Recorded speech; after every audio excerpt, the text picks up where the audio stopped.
तिरडी कोणाची? उपस्थित शोकसभेला जमलेले सर्व वंचित बहुजन आघाडीचे पदाधिकारी आणि कार्यकर्ते यांना माझ्याकडून सविनय जय भीम। विषय असा आहे की वंचित बहुजन आघाडी वरी विधानसभेच्या माध्यमातून वरी स्मशानभूमी वाचावी म्हणून हा तिरडी मोर्चा काढलेला आहे। वरी स्मशानभूमीसाठी जे 40 कोटी पुनर्विकासासाठी खर्च केले त्याचा हिशोब मागण्यासाठी आज आपण इथे मोर्चाचे आयोजन केलेले आहे।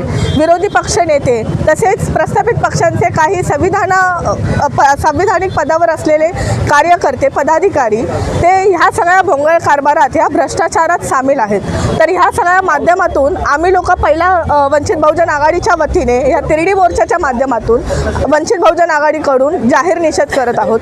दुसरी गोष्ट की स्थानिक लेवलला वरी स्मशानभूमीच्या आजूबाजूला लाईटची साधी व्यवस्था नाही आहे, तिथे कोणत्याही प्रकारची सोयीसुविधा नसल्यामुळे अंमली पदार्थ सेवन करणारे गर्दुल्ले चरसुल्ले तिथे उपस्थित राहून स्थानिक नागरिकांना त्रास देतात। त्या सगळ्या व्यवस्थेवर त्या सगळ्या प्रोसेसवर कोणाचाही लक्ष नाही आहे आणि स्थानिक आमदार स्थानिक नगरसेवक या 40 करोड रुपयांचा हिशोब देत नाही आहेत। जेव्हा आम्ही वंचित बहुजन आघाडीकडून तिरडी मोर्चाचा कॉल घेतला तेव्हा काही लोक त्या जागी ॲक्टिव्ह झाले आणि त्यांनी धडाधड विजिट्स चालू केल्या। ही मी वंचित बहुजन आघाडीची प्रचंड पकड आहे।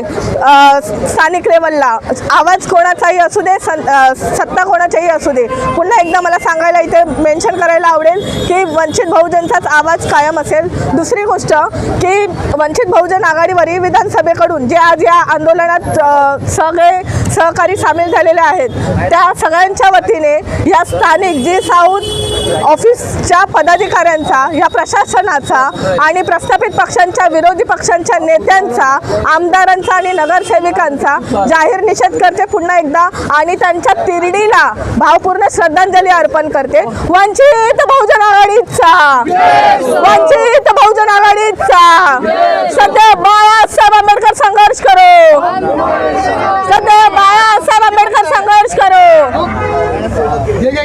कुठे गेले ना आपल्यामध्ये